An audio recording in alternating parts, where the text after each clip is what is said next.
Boa tarde, vamos tentar acertar aqui. Boa tarde, pessoal.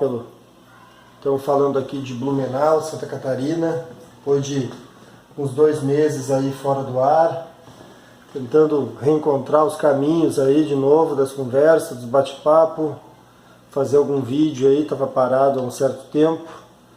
Não é nada fácil ficar fazendo material, né? A gente faz à medida do possível, já que não se ganha nada para isso, só se perde tempo, principalmente uma das coisas que a gente mais perde. E como dizia o sábio, né, tempo é dinheiro. Eu trabalho com uma das áreas derivadas aí da refrigeração, então nessa época do ano aqui é muito calor e é uma demanda muito grande, então eu tenho bastante trabalho. O verão é bem difícil da gente conseguir tempo para fazer alguma coisa, algum trabalho mais pessoal, assim, principalmente o trabalho de gravar vídeo, que acaba tendo uma demanda de nos roubando um tempo bem maior, né? Então a gente fica um pouco mais atarefado no nosso trabalho, no nosso ganha-pão, aí, como se fala. Mas hoje eu venho aí tentar conversar um pouco sobre algumas coisas do passado, aí, algumas coisas que aconteciam na época que eu comecei a me inteirar dessas vibes de YouTube, desses negócios de... Deixa eu aproximar mais aqui. Quando eu comecei a me inteirar desses negócios de YouTube e outras coisas, eu me lembro que isso foi mais ou menos em 2011. Aí eu comecei a pensar hoje, aí, eu vou conversar um pouco sobre isso, né? De como que era naquela época. Esse canal aí, o Alexandre Silveira, na época se chamava TT Pinto. Foi uma brincadeira ali, né?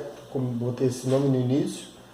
E no início eram mais assuntos, a gente começou a entrar realmente nesse assunto espiritual, nesse assunto mais profundo da nossa existência, foi em 2011, na época ali que a gente tinha o saudoso Rubens Sodré ali do Verdade Oculta, não sei se alguém se lembra. Foi nessa época aí que o canal dele, o Verdade Oculta, estava em alta. E aí a gente, quando se falava no Brasil em assuntos conspiratórios ou coisas do gênero, a gente lembrava imediatamente dele, porque ele fazia vídeos quase que diários falando sobre esse assunto. Era bem interessante. Aquela voz emblemática e marcante dele. Ele até hoje continua fazendo seus vídeos ali ainda, continua trabalhando ainda no YouTube, mas com uma frequência um pouco, acredito, um pouco menor, mas naquela época ele era bem famoso. E nessa época que a gente começou aí a se adentrar nos assuntos conspiratórios e em toda essa vibe de espiritualidade e conspirações do mundo, né? Ele falava muito para te ver, em 2011, 2010, quando eu comecei a entrar no YouTube para pesquisar na internet em geral sobre esses assuntos conspiratórios, assim, vamos dizer, já estava em alta alguns assuntos que está até hoje. Por exemplo, naquela época já existia a febre dos caixões da FEMA, já existia a febre do Nibiru, já existia a febre do famoso Planeta X, Hercólobos, né? Com a conspiração sobre aqueles projetos ultra secretos do HAARP, que causava terremotos, mudanças climáticas. Já se falava sobre projeto Bluebeam, projeto Manhattan, projeto Livro Azul, né, Blue Book. Então, muita coisa continua até hoje sendo explorada.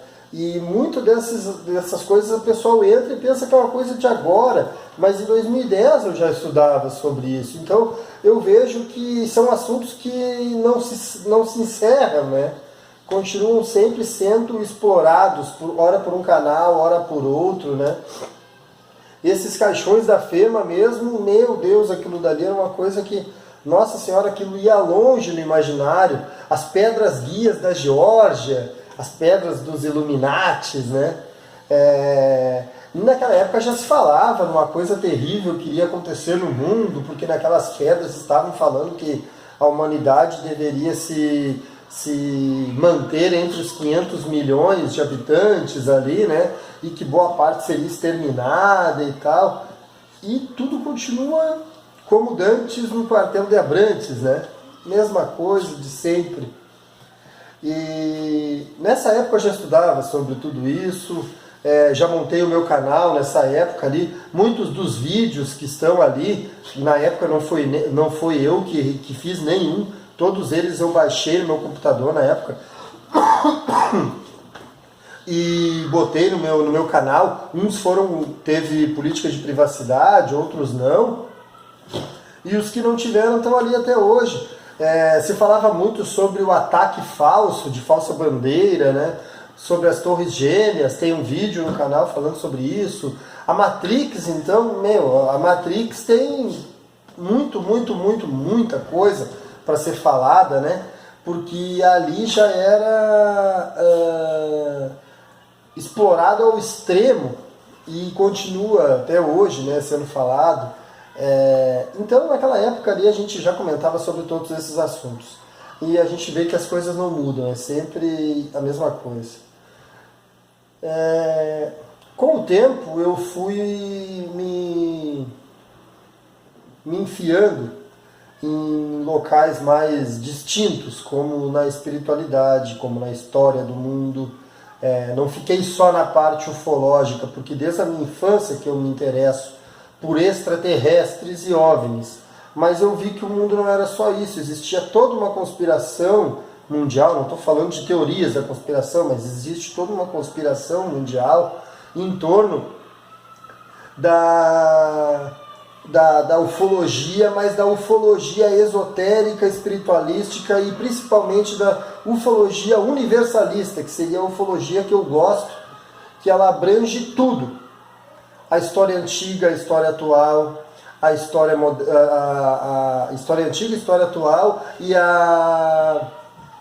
os mundos intraterrenos e a parte dos portais que a física quântica explora muito, e da parte dos buracos de minhoca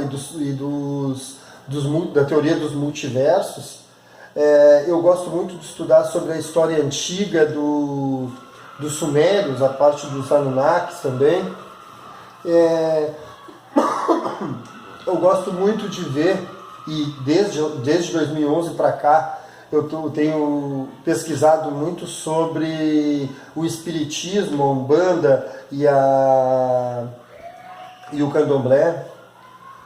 Eu gosto muito de pesquisar e tenho visto também sobre Federação Galáctica, Federação Intergaláctica, Sete Samurais, toda essa parte de fora aí, que seriam as grandes e as altas hierarquias do universo, das leis universais e tudo mais.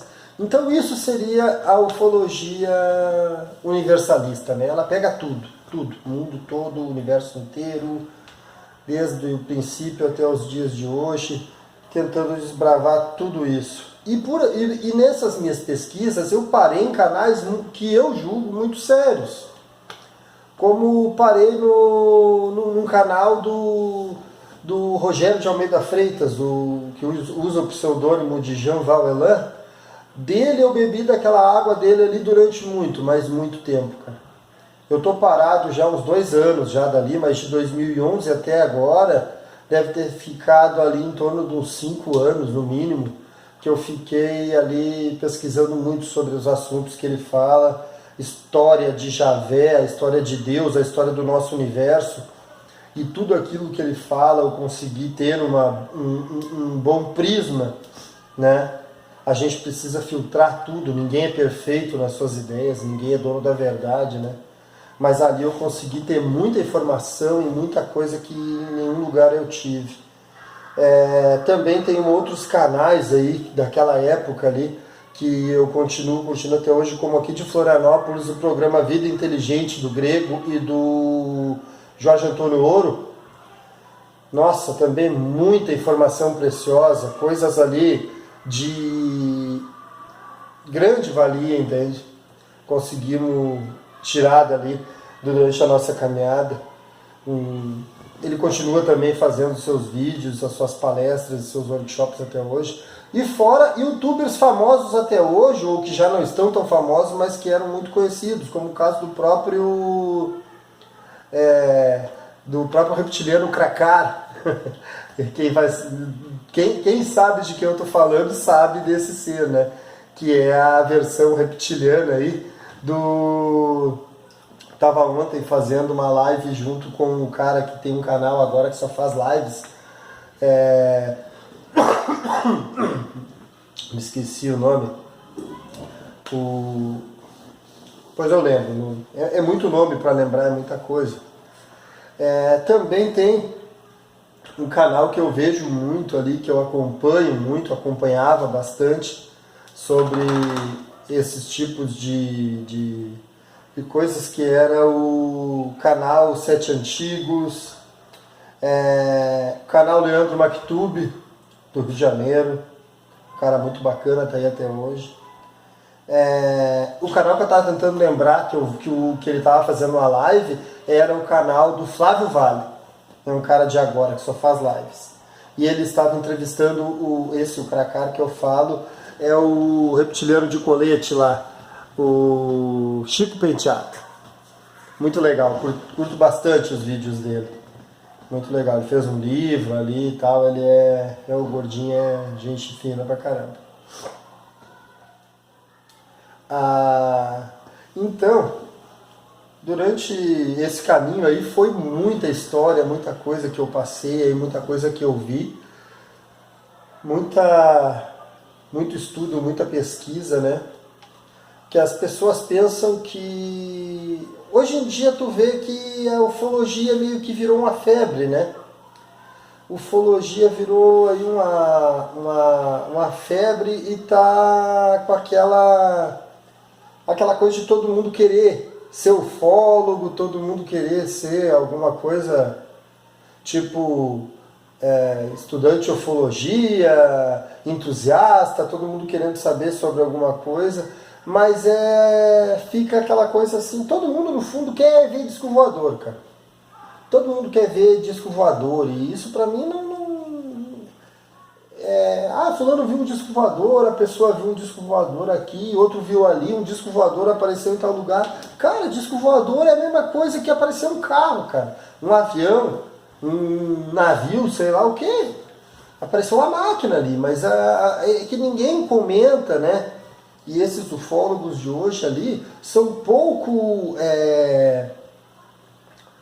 profundos na história na história de tentar compreender o fato como uma coisa cósmica, uma coisa mais bem profunda, uma coisa que vá a fundo. Quem é que está por trás desse fenômeno? Quem é o cara?